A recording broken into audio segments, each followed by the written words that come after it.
वल्ला हबीबी अरबियां दी वज़ीर आला कहंदी पई है भी नवाज शरीफ की खिदमत कटदी है ना ते मुल्क सारा खंडरट है ते माशाअल्लाह पहले केड़ा पैरिस बनया है, पहले केड़ा यूरोप बनया है ते पहले केड़ा इटली बनया है भी नवाज शरीफ ने मुल्क ਨੂੰ ਲੁੱਟ ਕੇ ਜਾ ਕੇ ਲੰਡਨ ਵਿੱਚ ਫਲੈਟ ਬਣਾਇਆ ਰਿਹਾ, ਲੰਡਨ ਦੇ ਵਿੱਚ ਅਵਾਨ ਫੀਲਡ ਬਣਾਇਆ ਤੇ ਮਾਸ਼ਾਅੱਲਾ ਪਾਕਿਸਤਾਨ ਰਹਿ ਜੰਨਤ।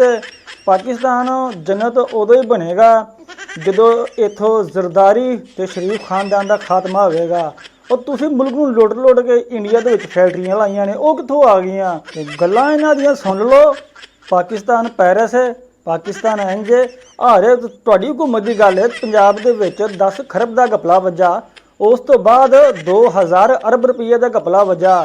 ਇਹਨਾਂ ਘਪਲੇ ਵੱਜਣ ਤੋਂ ਬਾਅਦ ਮੁਲਕ ਖੰਡਰ ਹੀ ਹੋਣਾ। ਤੁਸੀਂ ਲੁੱਟ ਕੇ ਸਾਊਦੀ ਅਰਬ ਦੇ ਵਿੱਚ ਤੁਸੀਂ ਮਿੱਲਾਂ ਲਾਈਆਂ ਹੋਈਆਂ ਨੇ, ਉਹ ਕਿੱਥੋਂ ਆ ਗਈਆਂ?